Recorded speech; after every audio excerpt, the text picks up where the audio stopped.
Okay, the time is 6:04, it's June 22nd. We're gathered for a special select board meeting. I'd like to open the meeting with a roll call. Select persons present: Jeff Peters, Mike Gould, Jamie Kane. Employees present: Brian Mullis, Michelle Nichols, Matt Blockler. And we'll go around the room and each person announce yourself. Casey Rotano, resident. Kelly Grove, resident. I'm representing Perkins, the main House of Representatives. Ron Brown, president. Ben Cabot. Rick landowner. Cabot. Josh Rook. Okay, let's start our meeting with the Pledge of Allegiance. Please remove your hats. Pledge allegiance to the flag of the United States of America and to the republic for which it stands, one nation, under God, indivisible, with liberty and justice for all.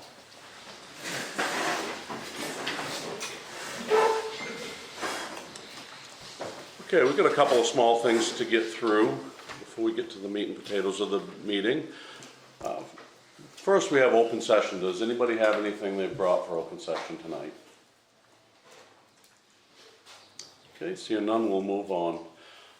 Second item, we have a license to sign for Two Nights Brewing that they had brought in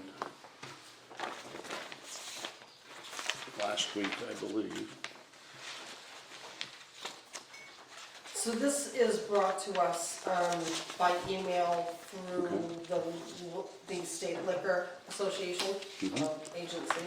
I don't see any place that it actually has to be signed, it has to be voted on by the board It needs to to be allow an approved. amendment to their current license. So my understanding of this, they want to expand for the concert series outside with the ability to serve alcohol out Right. of the building Yes, outside. yep, And this needs just an approval, not a signature. not a signature. I went back through the website where John had sent me the link, and there's not one place there for you to actually sign the license.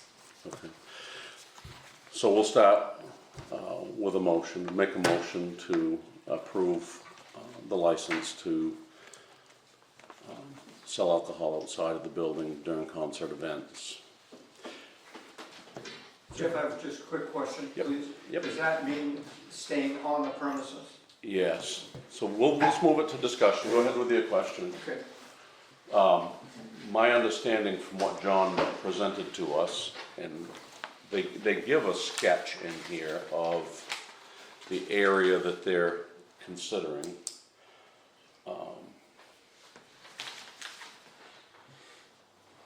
And would you like to look at it? He's given us a sketch. He's given us a sketch of what he's thinking. It's the same exact as it was last year. Yep, they have their tent, their stage, and they have a beer tent. Okay, I'm just trying to get the orientation. The main road is, So the main road's over here, this is their camping area, and this is where the brewery is. They have this field that's right beside the yep, yeah, camping our area. land actually abuts here. That's correct. So, okay, thank you. I could drink outside already listening to music. Within Okay. proximity of the building, within a certain proximity of the building. Yeah, and it Then says if how many you- feet. If you interrupt that with space, then you have to have another license to serve in that area, which they did last year and it went really, really well. It did. Yep. Yeah, it sounds like it was a very popular, successful venture. It was, the Mallet Brothers was the best, if anybody's interested, they play July 3rd. Yeah. So any further discussion before we move this to a vote? Okay, so the motion's on the floor to award them the permit to do this. Second. Okay, and a vote? Okay. So that is approved by the board. Okay. And the last item we have on our agenda tonight, anybody that listened to our previous select board meeting last week, we are holding a special town meeting to put in place a moratorium on growing operations for cannabis until the town has put in place an ordinance to manage it. So this meeting is designed, it's just strictly a question and answer session. The moratorium that we're discussing is posted on the town's website. Michelle has made hard copies for anybody that doesn't have computer access. And it's titled on the website, Town of Sangerville, Maine, Moratorium Ordinance on Cannabis Cultivation Facilities and Commercial Cannabis Establishments. And again, this is a draft. Until it's adopted by the people, it's a draft, and it is available on the website. So I'd like to just open the floor to discussion, hear what people have to say. Yeah, I was gonna say, the first thing I'd like to say is I'd like to personally thank Ben Cabot for all the work you did when you went home from the meeting last Wednesday night, because Michelle and I walked in Thursday morning thinking we had a lot of work to do, and it's like, Ben's done this perfectly for us, so, thank you very much. Glad I could help. We were impressed with the speed, for sure. I stayed up later than I wanted to, but I kinda got into it, so I'm glad Yeah. it's helpful.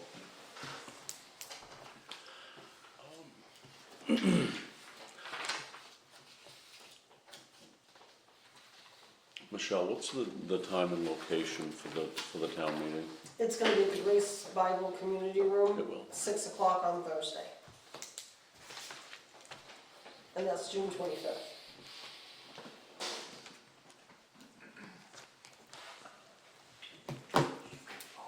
Chad, you're welcome to speak here, you don't have to be just an observer. What time is it, Michelle? No, okay, I think it's a good idea to have a moratorium right now. I think one of the issues, I think you guys are probably facing is you probably have some illicit houses in the area, and right now, not having any kind of regulation on the books probably curbs your ability to curtail some of that.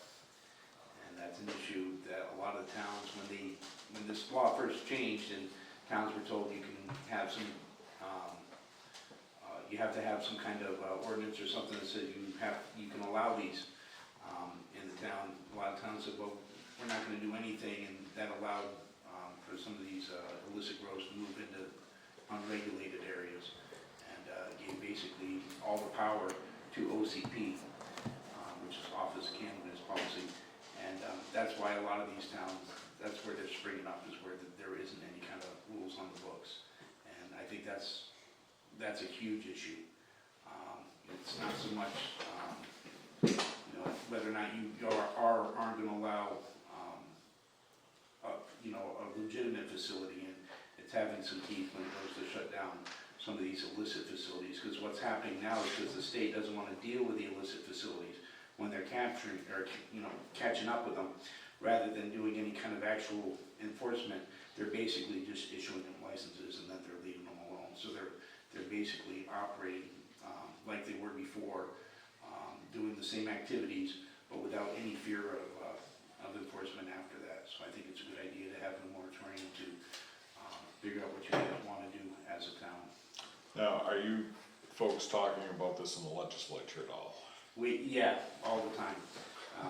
So I don't sit on VLA, which is the committee that has what we call Committee of Jurisdiction, which covers this stuff.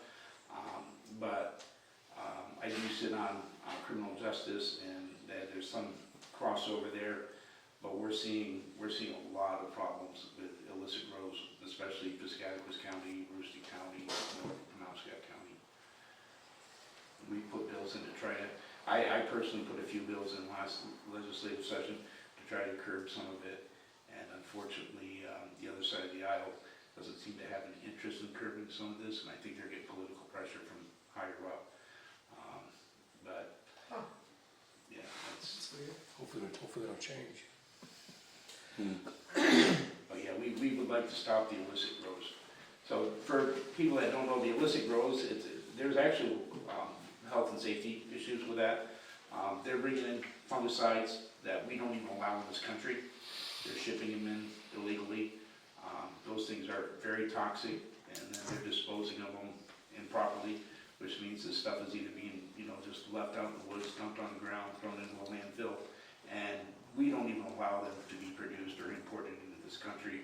The other thing too is some of the labor, some of the places we've gone into, some of these places act with slave labor. They're bringing people in, they're foreign nationals, they don't speak English. Some of these people aren't even allowed to leave the facility. Their food is brought to them, their passports are taken from them, they're locked in these facilities, and they're operating basically like slave labor camps.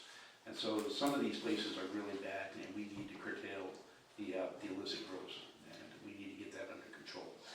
We have a big problem with it, Oklahoma has a big problem with it, because they have these same legalization laws that we have here. And when you have an area where there is no regulation whatsoever, that's where these things spring up. So towns, even if they don't want to have, adult use stores or production facilities or what have you, they should have something on the books that sets out, this is what we allow, this is what we don't allow. And that helps curtail some of that. I have a question though. The things that you mentioned are already illegal. Why can't they enforce the laws that they're already breaking? Some people do. I'm going to say, let me give a shout out, and I know we have a deputy here and a former deputy here. The sheriff's office loves to go after these things. The sheriff's office all over the state love to go after these things.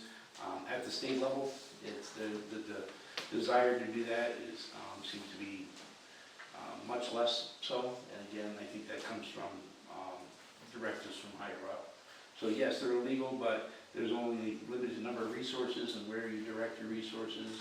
And there's no local mechanism for inspection, for us to go in and look and see, are these guys, exactly, are they on the up and up?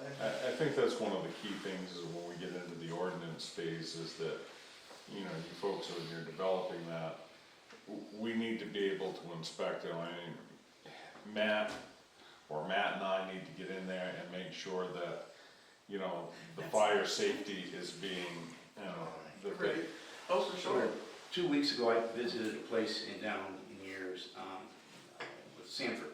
It's called Vetted, and it's a legal medicinal operational grow that they cater to veterans with PTSD. And I was talking to them because down there in Sanford, their rules are almost draconian. But they actually get inspected 3 or 4 times a year by the town. The state comes by once a year. The fees they have to pay the town, the inspection criteria they have to put up for the town is, I would actually say it's a little overboard.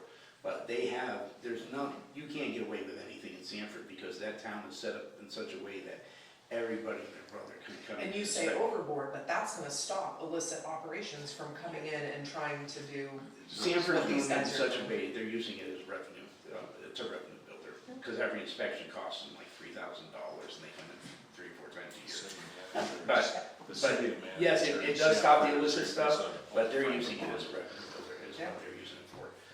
But you can still have legitimate ways to go in and inspect without being draconian about it. You can say, hey, we can go in and look at this anytime we want, and do all that without charging them $3,000 every time you walk through. Why do you want to be nice? What's that? Why do you want to be so nice? Well, I'm not saying you have to, I'm keeping my personal opinion about whether or not we should legalize, because right now, unfortunately, we do have that law.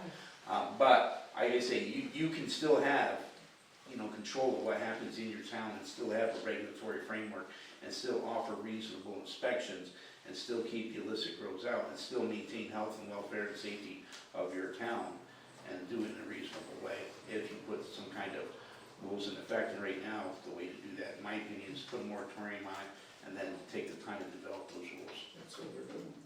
Yep.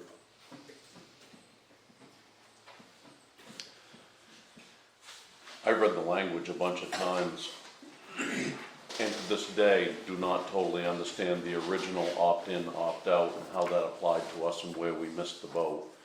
I don't think it applies to medical use at all. It Right. was just the recreational piece. And what I was digging for was there a place in that covered these grows that, whether they're legal or not,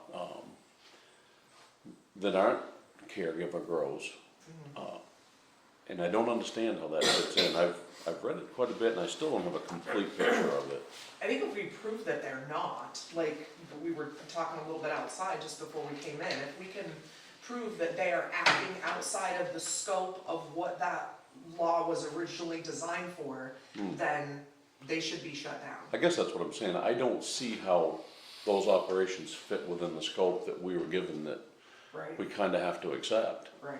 I don't see where that totally fits into the picture. My big question was if those facilities that are here already, are they grandfathered? Because we didn't have anything in place at the time and we just have to deal with them and try to put pressure on them and squeeze them out via all of these, you know, property setbacks and, you know, occupancy regulations and all of those things that, or do they just get to continue to operate as is because we didn't have anything in place? I think, and maybe you can back me up, is if, you know, my concern or thoughts are, I don't see from what I'm hearing in terms of how they distribute, et cetera, they seem to me like a commercial operation. And if in fact they're operating as a commercial operation, I think retroactively, the law can in fact allow you to go back and shut them down. I guess the key is how do you prove that? Does that mean the sheriff's department follows a truck out of town and taillights out, they search, and in fact, there's marijuana throughout? I mean, I don't know how you would go about that, but you know, that might be one area that, as Casey said, we can in fact look at.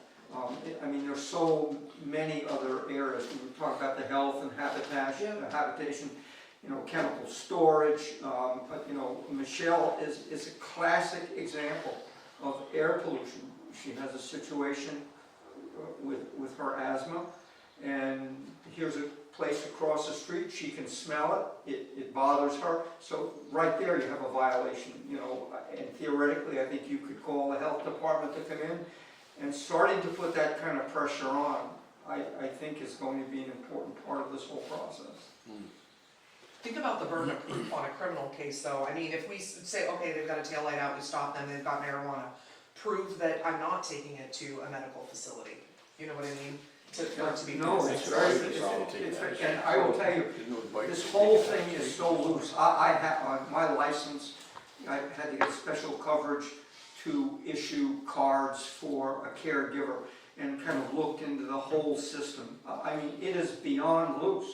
I mean, it is beyond loose. It's ridiculous, actually.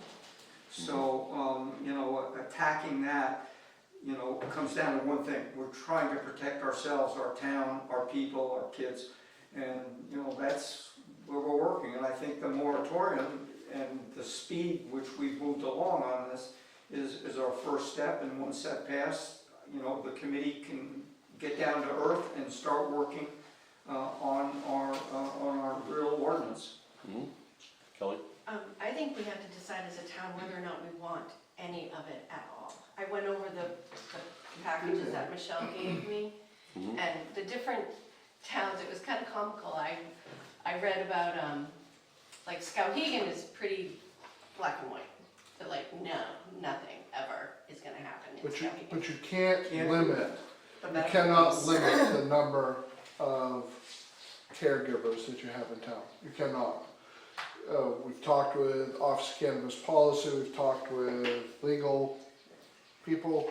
They were very clear. That was like one of the first things they all will tell you. No, You I cannot limit the number of people. So if everybody in this room right here decided they want to be a caregiver, we as a town cannot say, no, you cannot be doing that. No, I need to know this because that's what you would develop the ordinances around. So it is you have to allow it, period, Correct. the end.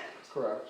But you can police it like Chad was saying, the fungicides that are being dumped out and stuff, we can police that piece of it, correct? There are avenues to approach it as long as the town have those ordinances in place to be able to affect those. The The laws are problem, written in place. the problem is when this was written, The chemicals you said. the problem is when this was written, they relied on Office of Cannabis Policy to be able to inspect these facilities. So the Office of Cannabis Policy comes in and inspects those facilities. If they find them that they're in violation, all that they can do is report back to Augusta, and it's a violation against that license. They don't pull that license, they won't suspend that license. I mean, they still have a right to a process, a hearing. They might get fined. I was looking online, there's a list of maybe 20 instances where they fine them for different violations, but it's still not gonna shut them down. It's not going to do that. It's going to rely on the town having ordinances in place to protect itself against these type of behaviors. As far as going back to the ones that are already here, I don't know, that's something that legal has to make that decision and determination, and the committee will have to look at that. I think it's gonna be a big hill to climb, but I think it's gonna take some thinking outside of the box and say, well, okay, it's not, you just don't go kick their door and take their dope and arrest the 2 people that are there and think that's gonna solve it, because we've already seen that that's not gonna solve this issue. You have to look outside of it and have things in place. The problem is we as a town don't have anything in place to protect ourselves against these things. Yeah. I was just saying, the other benefit is, when Jamie's talking about caregivers are limited in the number of plants they can have. So even if everybody was a caregiver, you're still not gonna have huge scale operations like you're seeing in some of these illicit operations. The other thing too is if you're a medical caregiver, you have to track all your product.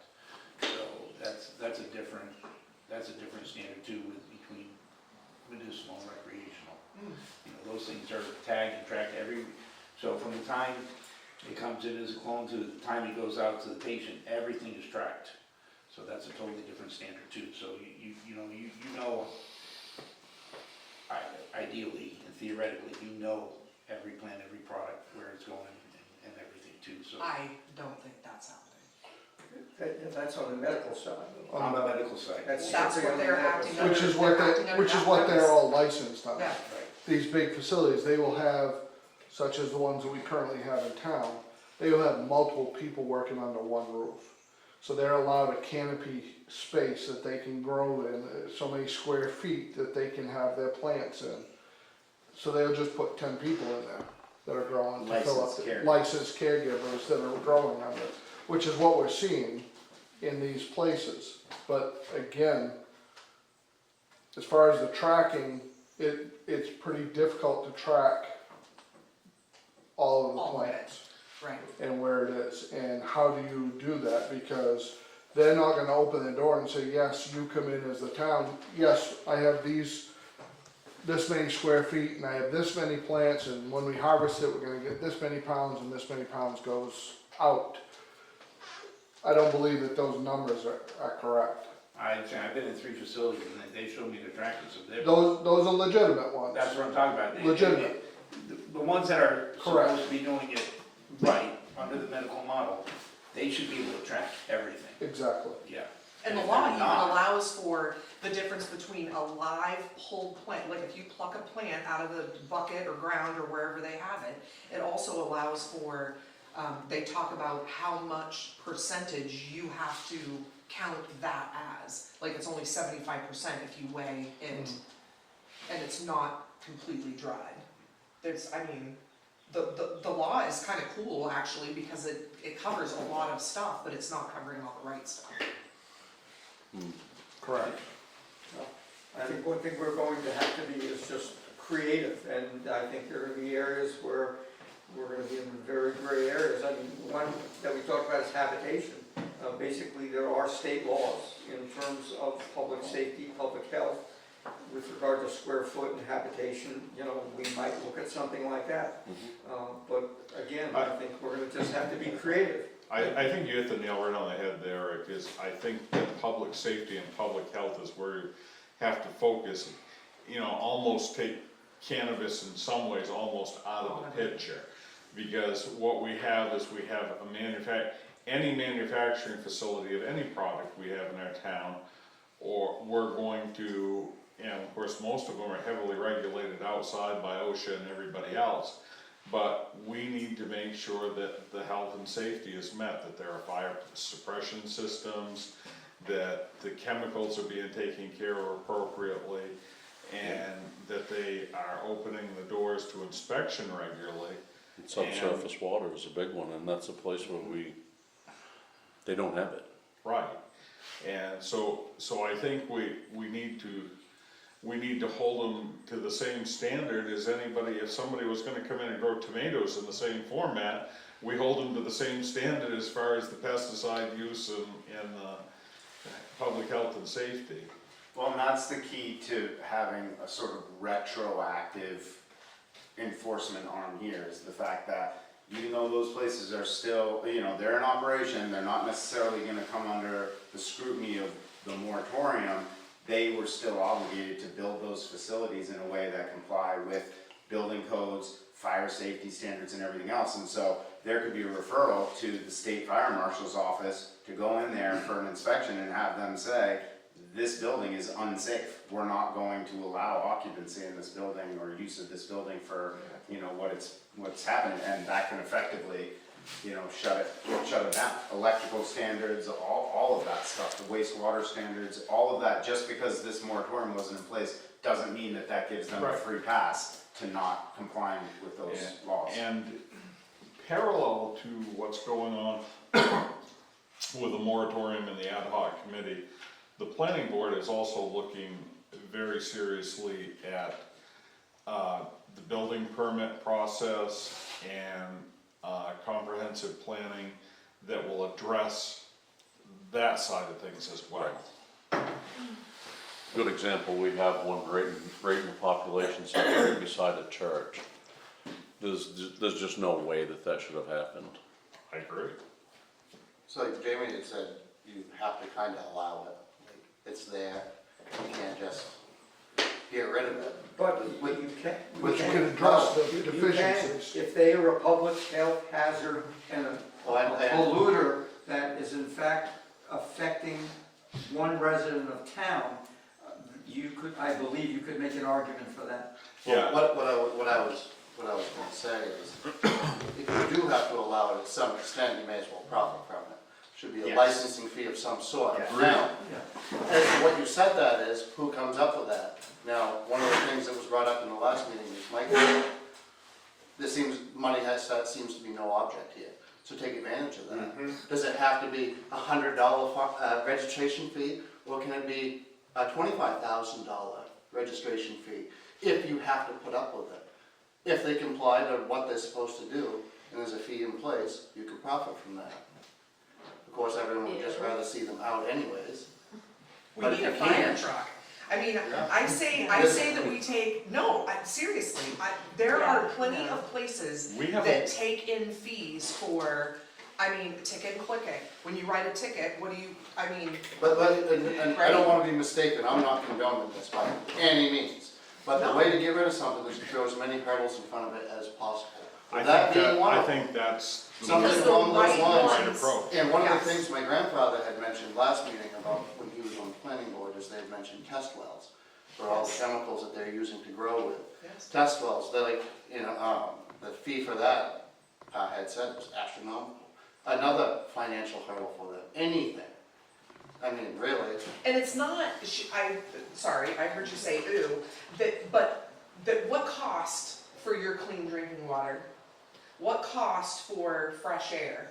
We live up here for a reason, and we don't want these big city things coming in and taking over. It's great that Sanford has this, you know, astronomical process. We need to be like them. Yeah, but what I Use it as a heard you template. saying is that you would be okay with it as long as we got a new fire truck. That's how I took it. No, That's why I no. said ew. No, absolutely not. What I'm Thank saying you. is That's that why we I went have, ew. no.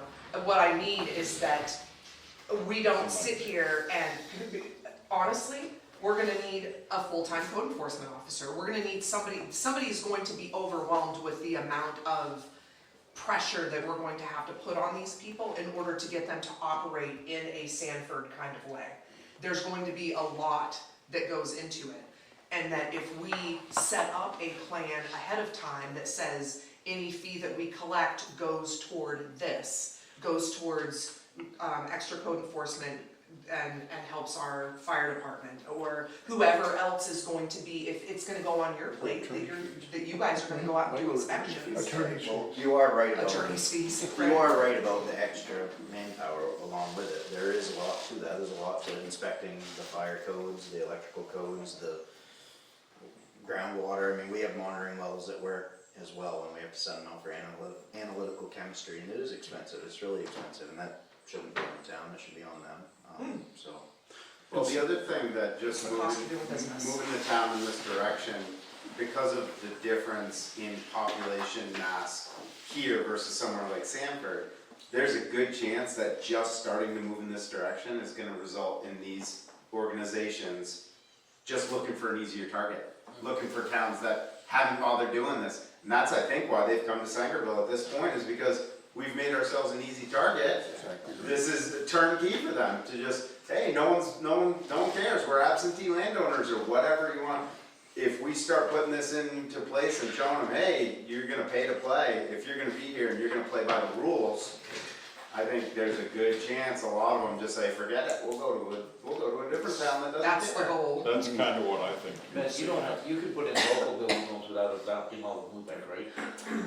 You can, I think there's certain rules around that, and I can't remember which way it goes, if they have to be as, I think you can go more strict than MUBEC. Right, but I'm saying, you could say, for this type of business, we want these rules, but we're not gonna institute all of Lubec townwide. That, I think, is a fine line. I don't know if you can do that without saying, like, you can't just isolate it to cannabis facilities. You would have to say, like, Commercial. you know, commercial facilities or something like that, because otherwise you run the risk of saying it's a discriminatory policy that's aimed at one industry, and it opens the door for, I think, And I think that's legal the scrutiny. goal, to expect the same thing from anybody that comes in and decides to, you use the tomato Yeah, growing I'm- thing as an example, I think it's a perfect example. And But, and here's what I don't understand though. I have a business license with the state of Maine. I generate a waste product, drain oil out of cars. The state wants to know where every drop of that went. And the town of Guilford calls the state and says, they're there. We call the state with some of this fungicides and they're not there. What's the difference?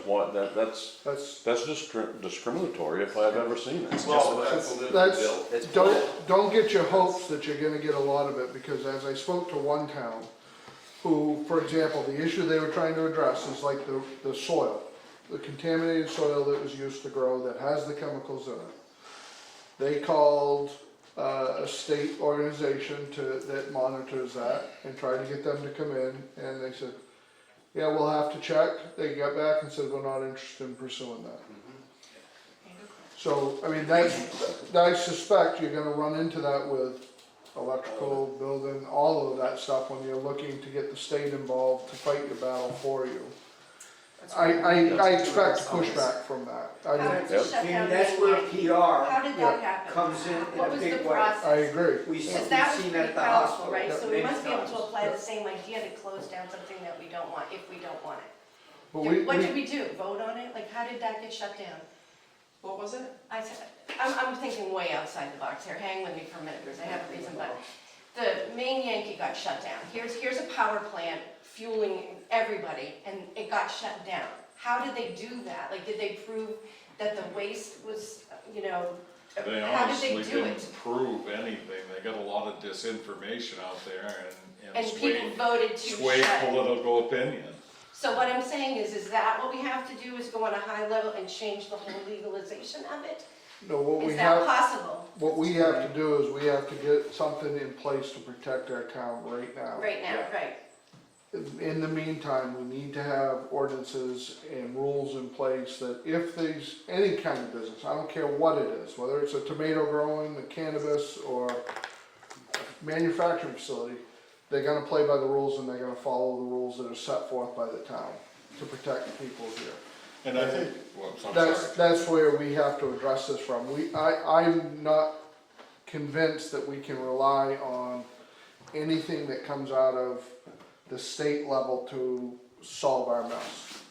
It's not going to happen. Let's be realistic. We have to protect ourselves here and do what we need to do to I protect agree. ourselves here.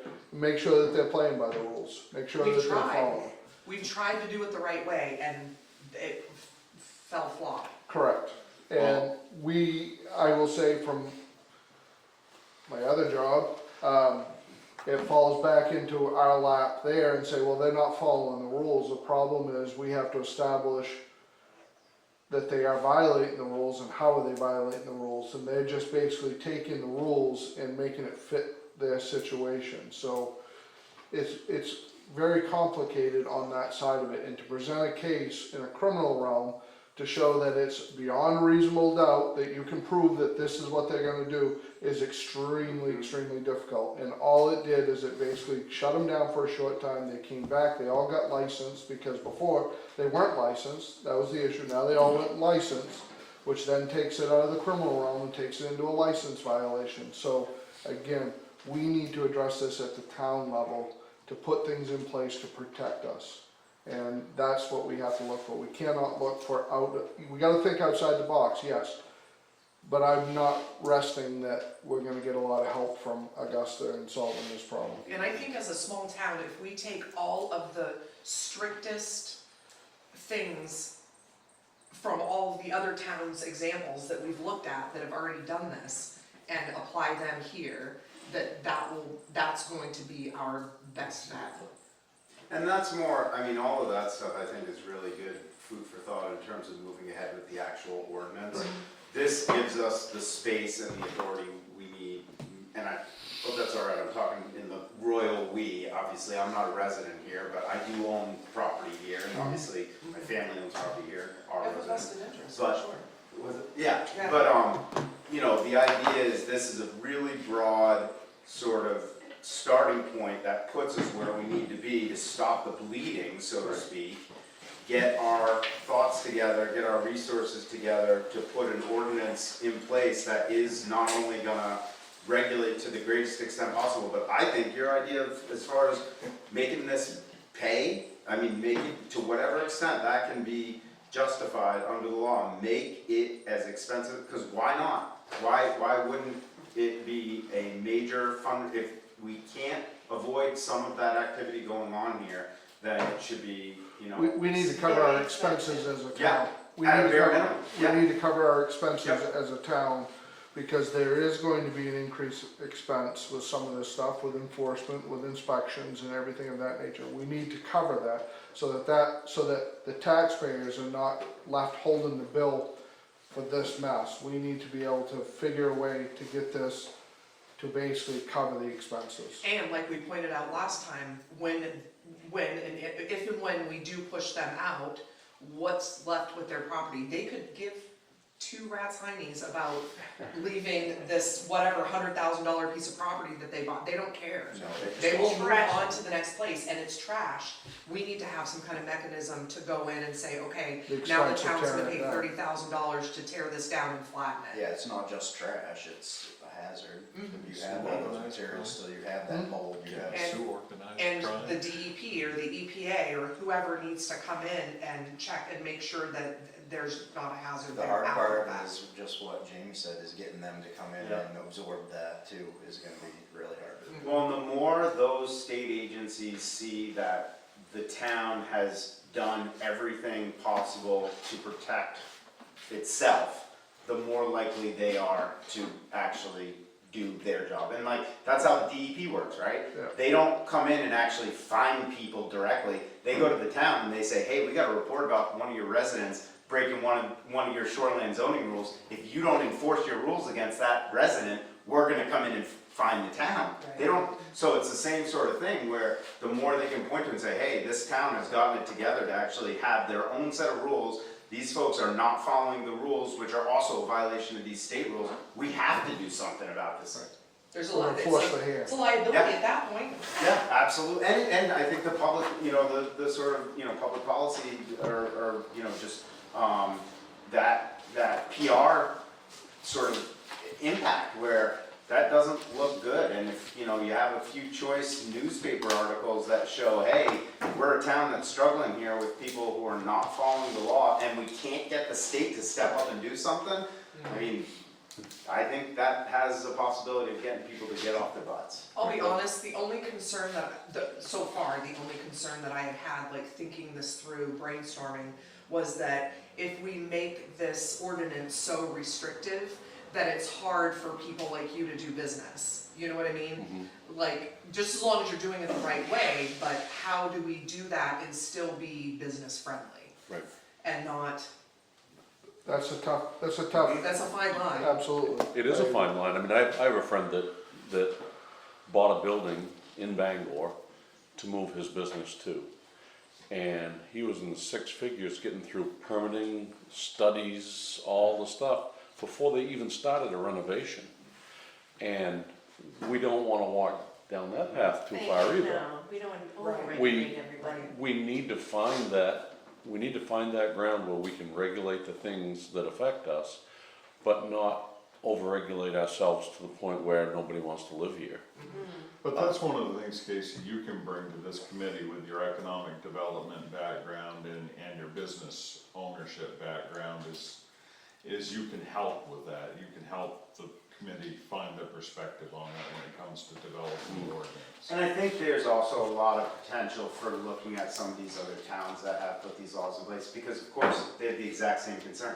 They don't wanna set up a situation where now no business wants to come to their town because they've had to put this, regulatory scheme in place that now just makes it impossible. So I think, again, nothing that we're doing here with the moratorium is gonna put us in that situation. This kind of flags all of those issues. Hey, may result in more zoning requirements, it may result in building code stuff, fire safety code, or whatever, but Stuff it that should doesn't. have been there anyway. Yeah, Realistically. exactly.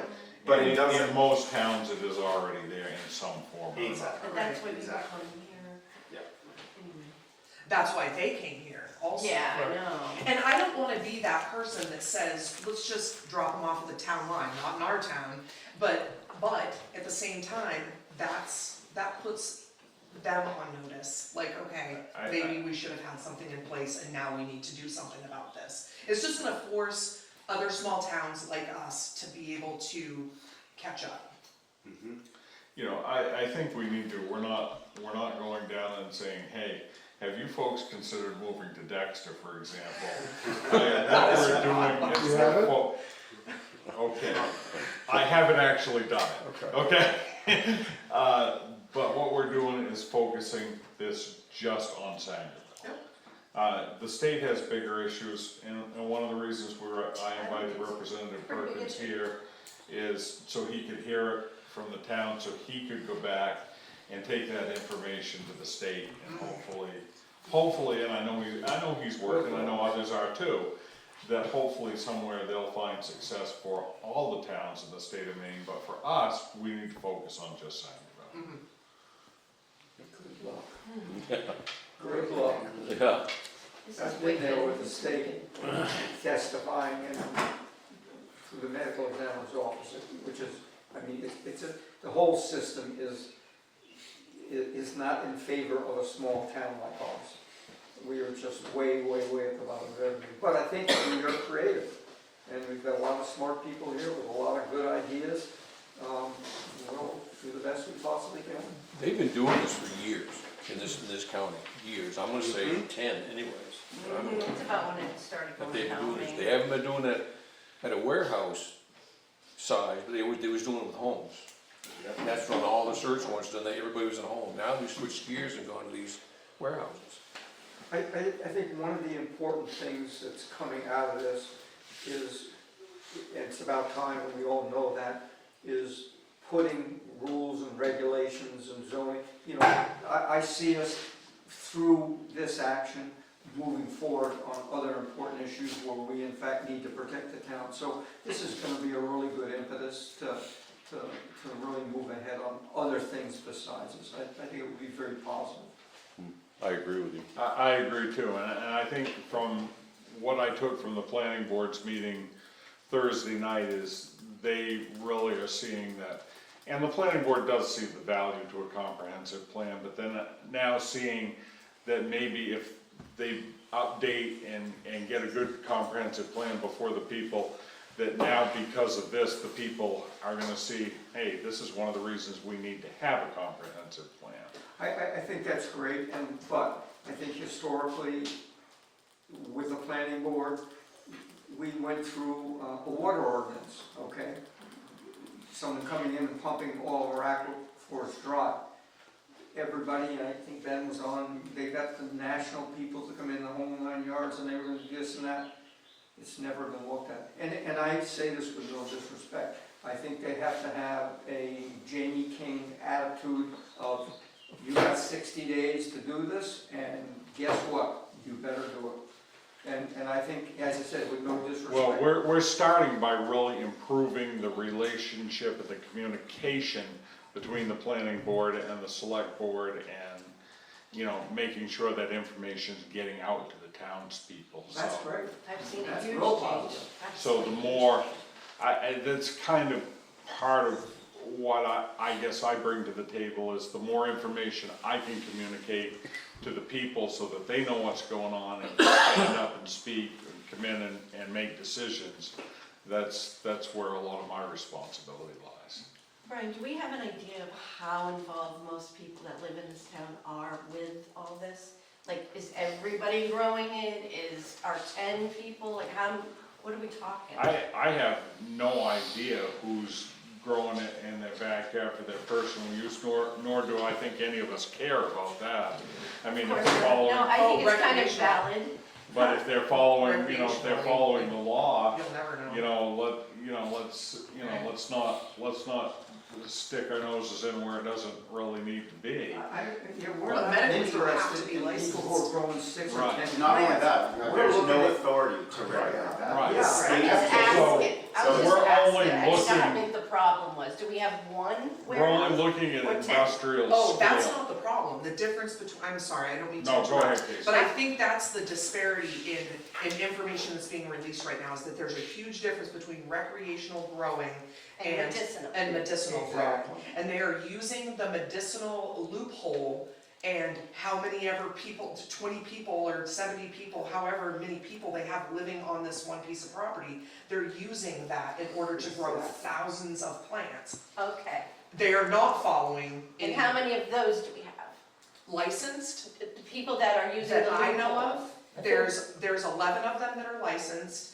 There are 3 that are non-active currently, Okay, for whatever reason. They 15. either, so What's what's that? I that, think there's 15? 15 total, okay. 15, that's the question. And I think maybe 12 under the active. caregivers, I think. Caregiver, licensed Thank you, caregivers. thank you. And that is a lot. I'll just say that, for this small of a town. I just wanna make one more comment, because, so I sit on criminal justice and public safety, which everybody associates normally with prisons, fire, and police, right? We also handle MUBEC on my committee, and in the last, so. What is that? Just, MUBEC, main universal building code. okay. Uniform, Yeah, building and energy code. Right. So, in the last 4 years, in my committee, we have had multiple bills brought before us to modify MUBEC, and what do you guys have, what, roughly 1,500 people or so in town? 1350. Okay, so, I always tell smaller towns, when they talk about comprehensive plans and all that, don't adopt MUBEC until you absolutely have to, because you can adopt it now, you don't have to until you hit 4,000. Because the bills that come before my committee, and They adopted it, but they're under 4K. Secretary is? No, So, yeah.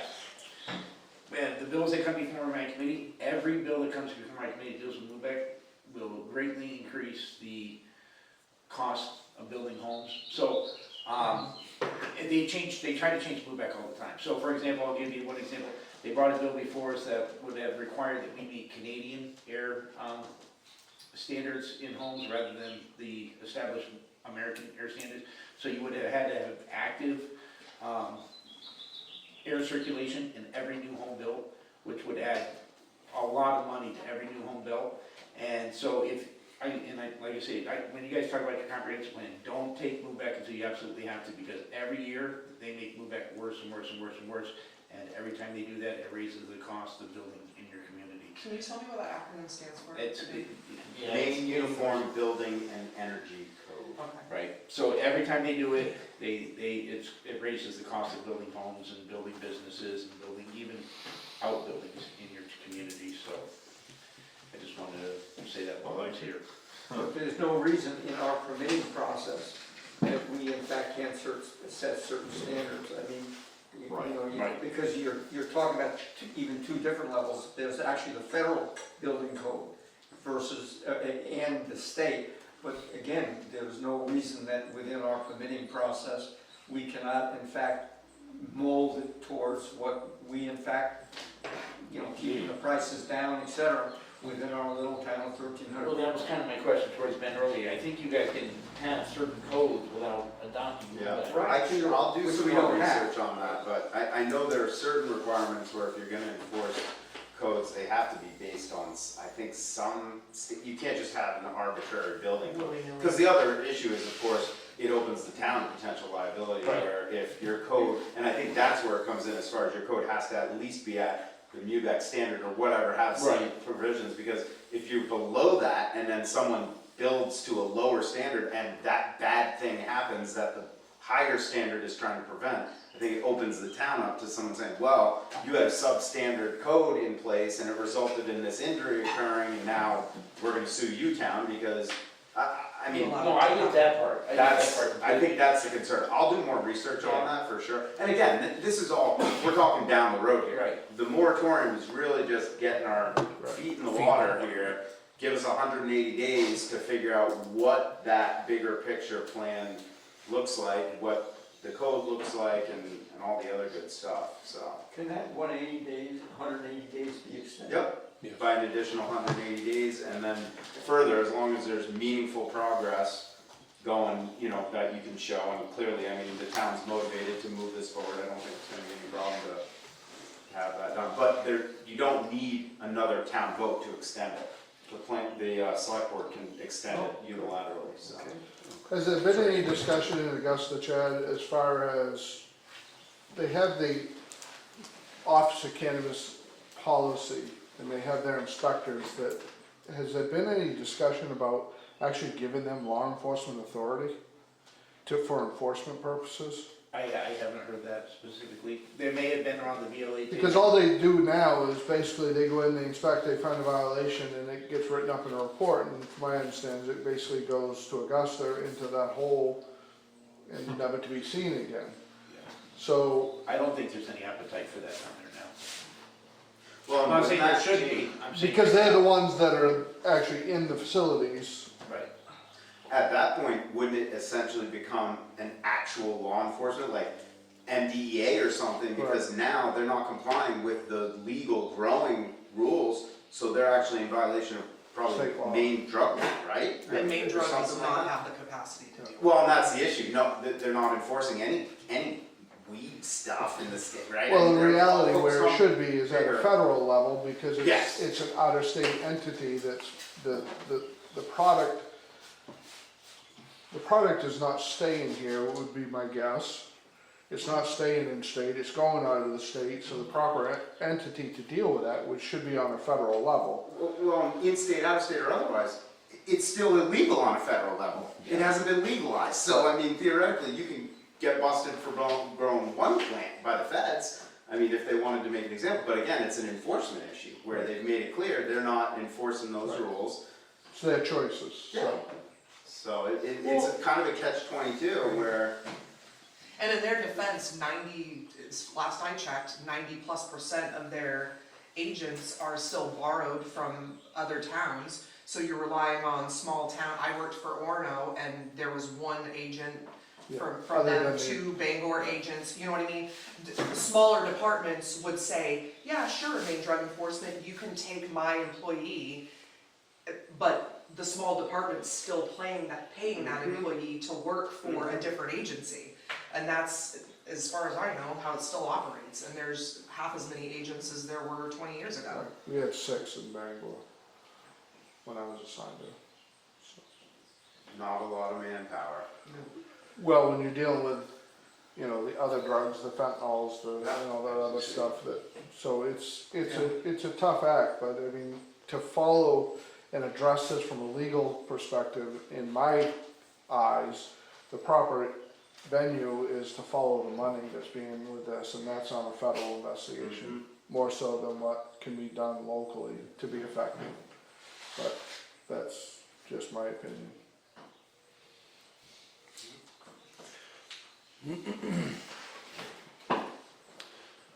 So the purpose of tonight's meeting was open floor discussion for the moratorium itself, which, again, this is gonna go before the people on Thursday at Grace Bible Church, 6 o'clock. So I would encourage you, everybody that's listening to this, that have an interest in this, to show up to the town meeting and cast your opinion. That's what's beautiful about being in America. You have the chance to cast your opinion. You have the chance to shape your town and shape your world and shape your future, but you gotta show up. Do we have any further? I just have one really quick question that's completely unrelated to the Office of Cannabis policy stuff. Was there another license in question for 2 nights? Or was it just the one? It's just the one. It's just the one as far as I know. Okay. Alright. And this is to amend the original license. Right. It makes that change, so I understood it makes the change to the original license so that they can step outside and do what they wanna do. So does anybody have any more on the moratorium? Any thoughts, feelings you wanna leave us with?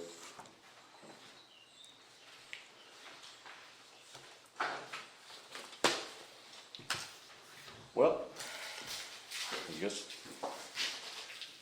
I'd make a motion, we adjourn. Second. Discussion? Vote? We're When's adjourned. our next meeting? That's, What time will we adjourn? yes, we gotta get that. Ben, thank you. 19 minutes. The time is 7 o'clock and we are adjourned.